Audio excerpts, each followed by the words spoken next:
Shalom, Erev Shabbat Shalom from Eretz Israel. And another day later, we will be entering the 50th gate of understanding, what we call the day of the giving of the Torah. And there's so much wrapped up in these ideas in Kabbalah and Hasidut. We've gone to Rabbi Nachman to give us one window of perception of what is the greatness of Shavuot. And hopefully from that we'll see the greatness of our Creator. Because every time we see the greatness of the Creator, we renew the mind. In other words, we can go through our day and you might think about God a little bit, you might think about Him a lot. But each time you see how really great this infinite, eternal being is, it's actually the reception of a new piece of soul, a new piece of your mind, a new piece of your true being. Because we are part of Him. We are made in His image. There's a part of us that is like Him, that does not die, that sees through time and space. And so the Rebbe begins, Shavuot is the idea of a seichel gavoa ve'elyon, me'od, a great intellect. And this is a chesed elyon, a rachamim gedolim, a great kindness and a tremendous mercy. And now this is the clincher we need to remember, because the greatness of your mercy depends on your dot. How much you know will influence how much mercy you have for creation, for others, and ultimately even for ourselves. What is dot? Well, dot is usually translated as knowledge, but it's not simply picking up pieces of information from life, from books or from experience. Dot, in this sense, is the knowledge of God, the knowledge of His mercy, the knowledge of how far He goes. And, well, when something's infinite, He just doesn't stop. So His mercy is continually growing as we grow. The tzaddikim take God's mercy further and further out into the world. To the people who don't even know that there is a God, to the people that don't even know there's a Jewish people, and they don't know there's a Torah. So God's mercy is continually extending and getting greater and greater. And each time we see a spark of that greatness, you can see it in a flower, you can see it in an insect, you can see it in a nation, you can see it in many, many places. That new greatness is expanding your ability to have mercy for that. You know, when you see an animal that's digging around in the garbage and it bothers you, well, try to imagine what it's like to be that hungry.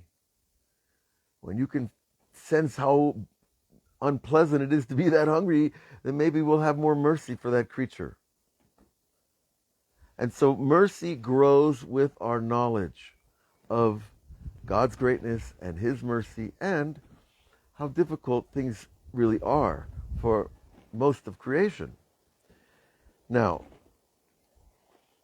he goes on, Bishat matan Torah nireh lehem kazaken malei rachamim, that when God gave the Torah,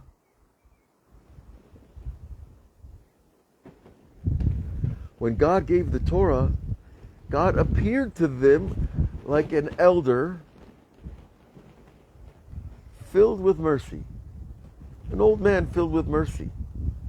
Now we know in other places, King David said, Hashem ish milchama, God is a man of war.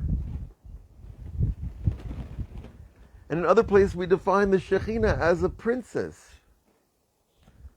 The dwelling of the divine presence in this world and in our minds. So God has many faces. On Yom Hadin, Rosh Hashanah, God appears like a judge.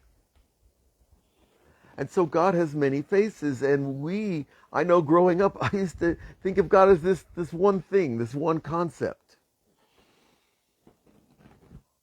A uni-personality. He's just one thing, God. He's tough. He's judging.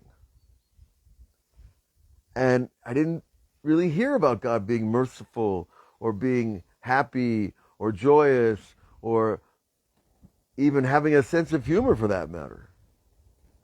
So part of our dot growing, our mind growing, and this all leads us to Shavuot. And we're going to do a meditation today about these ideas to help integrate the information and make it more part of us.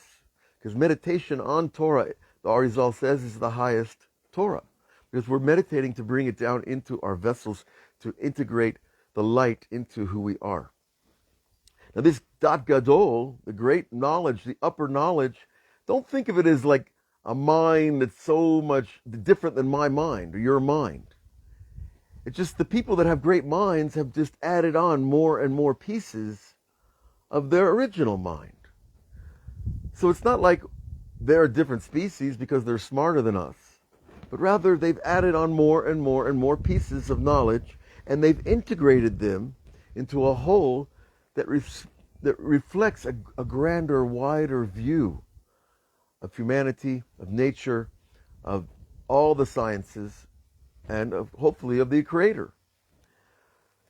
It's important to make that shift because you can feel like I'll never be that smart, and you might not be, but so what? That's not the goal. The goal is to increase knowledge so we increase mercy. And when we increase knowledge and mercy, the Rebbe tells us we're going to enter the 50th gate of understanding, which is Shavuot, the 50th day of the Omer. And this has to do also with the idea of the mikvah. On the night of the 50th, Am Yisrael goes to immerse in a spring of pure water, or a river, or a lake, and if you have to, the ocean, but it's a little shaky there in the middle of the night on the ocean. But the idea there, of course, he's going to tell us is that by going to the mikvah, we purify ourselves to receive that higher understanding. But then if you talk to other Jewish sources, they're going to tell you can't know God. He's infinite, and a finite being cannot know the infinite. And that's true. So how do we know God if we're already taught that we can't know Him? Well, think about another question. Do you know your friend? You know them to a certain level. Do you know your spouse, your wife, your husband, your child? You know them to the level of your capacity to know. And we've already learned that that has to do with your mercy for them. So the more mercy you have, the more you know somebody, and the more knowledge you have of somebody, the more you will have mercy for them. So the 50th gate is this gate of the union of knowledge and mercy, the mind, the covenant,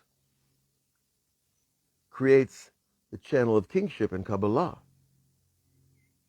Now, so what does it mean to know the unknown? How do you know the unknown? Well, you know him by his works. If you go to a museum, you see all the Picassos or all the Matisse or all the Da Vinci's. Do you know those people? Well, you know something about them from their pictures. And the same with authors, and the same with musicians. And the same with anybody who puts their work out there in the world. You know them, but you don't really know them. You know their work. You know, it would be considered really a bit arrogant to go up to an artist at his gallery and say, "Oh, I know you." It's an absurd statement. It's a human being. He's a whole world. Or she's a whole world. She has 50 years of experience accumulated in her mind and her memory. Do we really know each other? No, we know pieces through their works. And so too with God. We can look at this creation and marvel at the wonder, and we know something of Him. But He's still unknown in His totality, as most human beings are. Because when we judge somebody, usually they change immediately. And God shows us some other side of them we haven't seen. Have you noticed that? You judge somebody, your neighbor, you don't like him, and suddenly he does something nice for you. Or your child, or your spouse. So when we judge negatively, we're actually causing that spell, that filter to be projected onto them. But if you judge somebody positive, then all of a sudden God says, oh, you judge my people positive? I'll show you positive. And that's the way the reflexive relationship works with God. Whatever we put into the computer, we get back. He's like a mirror. At one level, he's like a mirror. He's also the judge and the king and the kind and the merciful. But each trait is a different face. And we have to train ourselves to understand that God's faces change throughout the course of a yearly Jewish calendar. And that's why we have festivals at different times in different places. And we have Shabbat each week because it's a different face you get each week. And this week we have Shabbat and Shavuot together, one day after the other. So you see, one is taking us to the next level. And we're going into the 49th gate tonight. We'll be there. That's 7 times 7. 7 is Shabbat. 7 Shabbats. That's 50, almost 50 days. And 7 times 7 years is the Yovel, the Jubilee, the anointing of the king, the freedom of all servants, the freedom of all lands. So you see, there's great mysticism woven into numbers. Numbers carry concepts in Kabbalah. They're not just countings of abstract ideas. They're very concrete ideas.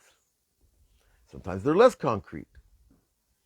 What's interesting about Shabbat and the seventh day, one of the things, of the millions of things that are interesting about Shabbat is the seventh day, which is Shin Vav Vet Ayin.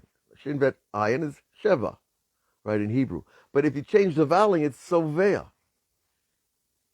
And Sovea means satisfied. So the idea of Shabbat is to reach satisfaction. That's what true rest is. When you're satisfied, then you can rest. And if you're not satisfied, I don't care how much you have or how much you've done or how many awards you have on your shelf. If you're not satisfied, you're not at peace. You're not at rest. And God says, hold on a second. Take one day to be satisfied. Then you can work all you want. So satisfaction is woven into Shabbat. And then 7 times 7 is even a greater concept. It's the intellectual satisfaction of increasing knowledge to increase mercy. I do not learn things to be smart guy. I do not learn things because I want people to think I'm smart. I learn things because I see that I need to be more merciful. And when I know and learn about people, especially in therapy and in psychology where I work, the more you know, the more you have mercy for people and the more you're able to help them when you have that mercy. Who wants to go to a therapist and pay him good money and have him be judged? Nobody. Okay. Now the elder that appeared to the Jewish people at Shavuot, that old white man metaphor, right? People make fun of religion for that, don't they? Oh, you think God's an old man on a throne with a beard. Well, he's actually all characters, all images, just at different times and places. And if I don't give God that expansion of characterizations, then I'm limiting him because of my own limitations. Everybody has their own idea of God, and it's unique to them. But the work is to expand our idea of that. God is more merciful, more infinite, more capable of miracles, more patient, more kind than we realize. The more we give that more to him, well, the more he shows us, the more we could see. How does a child feel when he goes to school the first day and the teacher says, you don't know anything? How much is he going to learn? How much is he going to want to learn? So in effect, when I have a limited picture of God, God says, okay, you want a limited God, I'll give you that. But on the night of Shavuot, we say, no, I want the big intellect. I want the big mind. I want to expand my little brain into knowing something I don't know. Now, science nowadays, in all these, telescopes whizzing around the planet, taking pictures of the universe, if that doesn't open up our brain to how great God is, I don't know what will. We're just one planet in 100 billion star galaxy in a universe of 100 billion galaxies. So do those numbers. God is very, very, very great. And when we see that, all of a sudden we can integrate more mercy for others. And that's the work in this world. Okay. I think for the interest of time, let's do a little meditation on this idea. This is something I do online, many different locations, on my YouTube channel, on Insight Timer, on Patreon, on Web Yeshiva. You can catch meditations all over those sites. Because, I realized a long time ago, if I want to meditate, I need to share it. Because otherwise, I probably become too busy and forget about it, It's hard. But when you want to give what you've received, then it's much easier to get it out there and to build a discipline from that. So we're going to start a guided meditation. And what we want to do, of course, is turn off all the appliances and technology around you. Well, don't turn off your computer, right? But turn off everything that's going to interrupt you. And close the door and make yourself a sacred space. Make yourself a place where only you can be alone with you. And want to get comfortable in our chair. And one of the secrets of meditation is keeping your spine straight, because your spine is an electrical antenna. It collects information and it through your brain, and it spreads throughout your whole body. So your body is both receives information and it gives information back through your spine back to your brain. So a straight spine is a better conducting article. Okay, we want our feet flat on the floor, preferably on the ground, preferably without rubber shoes, because the earth is an magnetic field, and so are we. So we connect to the earth, we connect to the earth's power. You don't have to be a scientist to figure that out. You don't have to be a Kabbalist. Why did the Kohanim walk around the Beit HaMikdash barefoot? Why did the Kohanim take off their shoes when they bless us? I think there's a connection over there. So we want our feet on the ground, and we want to be connected to the earth. We want our hands open and relaxed. We're not going to take on any yoga postures, because those usually involve stressing muscles, and the goal of meditation is to gently, slowly put the body to sleep with the mind still awake. Like King Solomon said, Ani Shena, I'm sleeping, Libi er, but my heart is awake. So after we get our posture comfortably sinking into our natural place, we begin to breathe. Now in Jewish meditation, we breathe through the nose and exhale through the nose. So begin breathing. But each time your lungs are full, pause for a count or two, then exhale.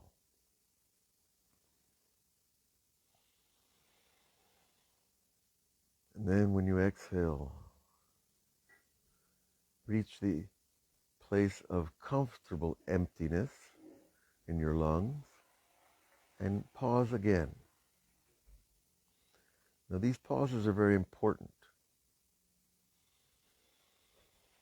because they create borders between receiving new life, which we do through breath, and exhaling old life. In this case, carbon dioxide and the things we want to release from our bodies.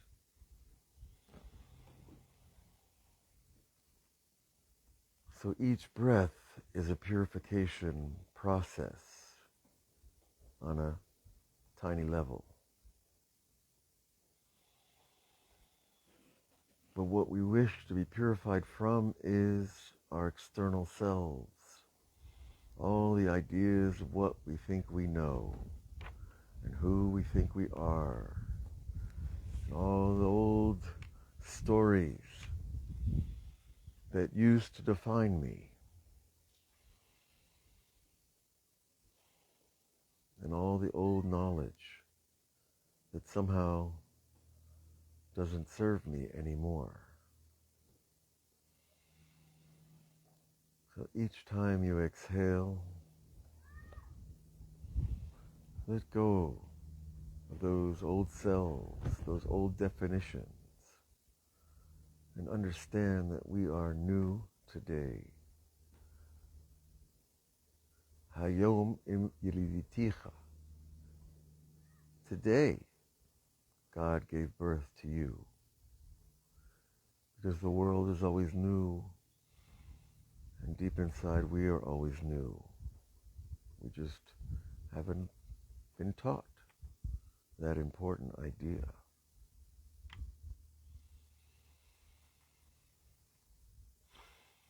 Continue breathing, removing layers of resentment, layers of fear, layers of love that doesn't serve us well, the love of things that bring unwanted attachment. For our goal in this world is only to be attached to our highest soul, which is a personal spark of the infinite.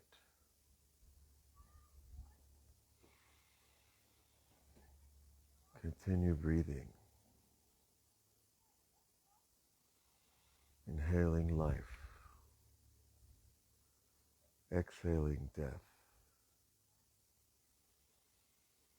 inhaling wholeness, light, peace,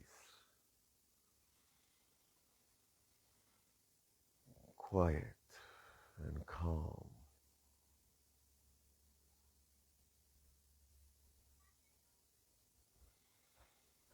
Let us know that we do not know.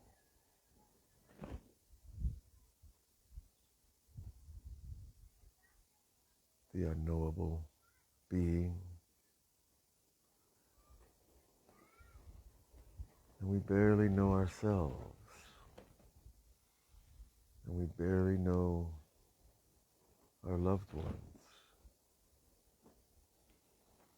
So great is the matrix of knowledge of every soul.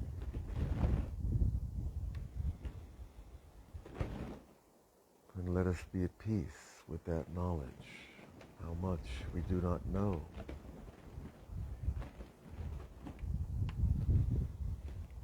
How much can we embrace the unknown fearlessly, courageously, knowing the beginning of knowledge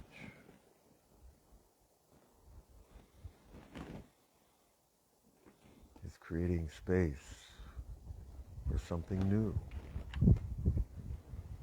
by not knowing.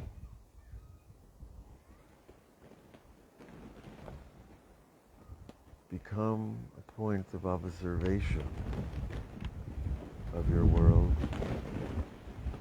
and your life.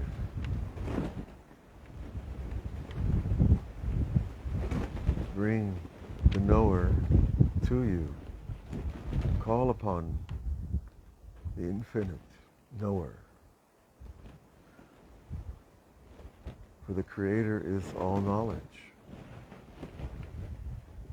all knowing.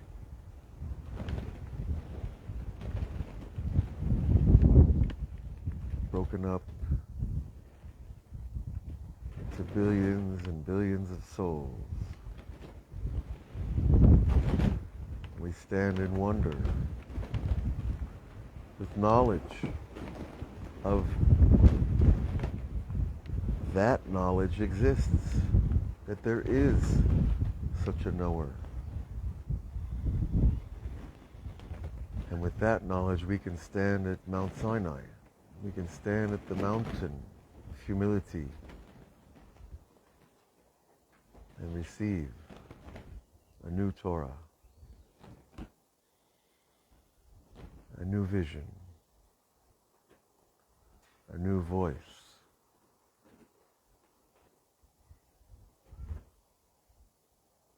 a new understanding,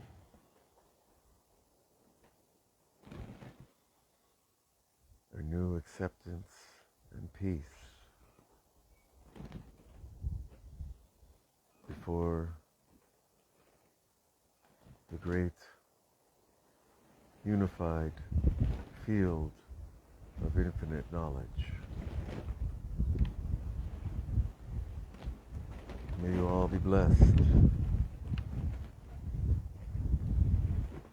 with knowing the one who knows,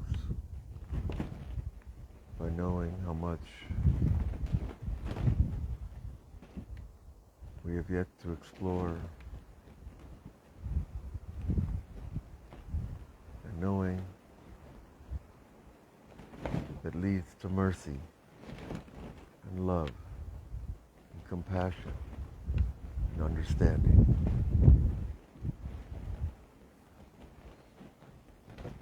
Shabbat Shalom, Hag Shavuot, Matan Torah, Sameach.